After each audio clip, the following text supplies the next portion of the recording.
സ്ഥാനാർത്ഥി ചിത്രത്തിന് അന്തിമ രൂപമാക്കാനാകാതെ ബിജെപി. തുഷാർ വെള്ളാപ്പള്ളിയുടെ സ്ഥാനാർത്ഥിത്വത്തിൽ ഇപ്പോഴും അനിശ്ചിതത്വം തുടരുന്നു. കോൺഗ്രസ് സീറ്റ് നിഷേധിച്ച കെ.വി. തോമസിനെ ബിജെപി ടിക്കറ്റിൽ മത്സരിപ്പിക്കാനും ബിജെപി നേതൃത്വം ശ്രമം നടത്തുന്നു. പല നേതാക്കളും ഇഷ്ടമണ്ഡലങ്ങൾ കിട്ടിയില്ലെങ്കിൽ മത്സരിക്കില്ലെന്ന പിടിവാശിയിലാണ്.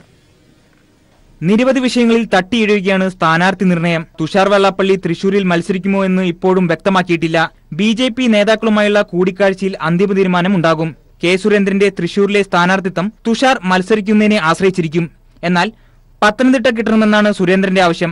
പക്ഷേ സംസ്ഥാന അധ്യക്ഷൻ പി.എസ്. ശ്രീധരൻപിള്ള, എം.ടി. രമേശ്, അൽഫോൺസ് കണ്ണന്താനം എന്നിവർ പത്തനംതിട്ടയ്ക്ക് വേണ്ടി കടും പിടുത്തത്തിലാണ്. തുഷാർ മത്സരിക്കുന്നില്ലെങ്കിൽ ബി.ഡി.ജെ.എസിന് മറ്റൊരു സീറ്റ് നൽകേണ്ടതും സ്ഥാനാർത്ഥി നിർണയത്തെ കുഴയ്ക്കുന്നു. കോൺഗ്രസ് സീറ്റ് നിഷേധിച്ച കെ.വി. തോമസിനെ ബി.ജെ.പിയിൽ എത്തിക്കാനുള്ള നീക്കം സജീവമാണ്.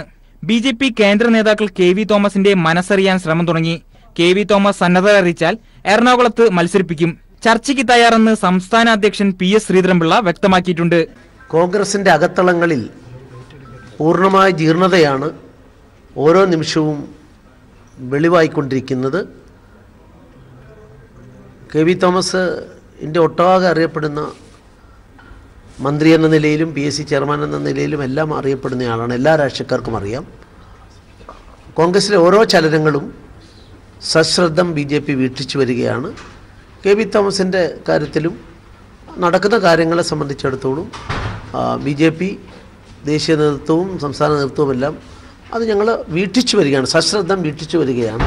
ഞങ്ങളുമായിട്ടൊരു ചർച്ചയും നടത്തിയിട്ടില്ല. ഞങ്ങൾ ബന്ധപ്പെട്ട് അത്തരത്തിലുള്ള കാര്യങ്ങളൊന്നും ഉണ്ടായിട്ടില്ല. പല നേതാക്കളും ഇഷ്ടമണ്ഡലങ്ങൾ കിട്ടിയില്ലെങ്കിൽ മത്സരിക്കില്ലെന്ന് നേതൃത്വത്തെ അറിയിച്ചു. ശോഭാ സുരേന്ദ്രൻ പാലക്കാട് തന്നെ ആവശ്യപ്പെട്ടു. എന്നാൽ ഇവിടെ സി കൃഷ്ണകുമാറാണ് പരിഗണനയിൽ. അനിശ്ചിതത്വങ്ങൾ ഇന്നും നീങ്ങാൻ ഇടയില്ലാത്തതിനാൽ നാളെ പട്ടിക പുറത്തുവരാനാണ് സാധ്യത. News bureau, Delhi.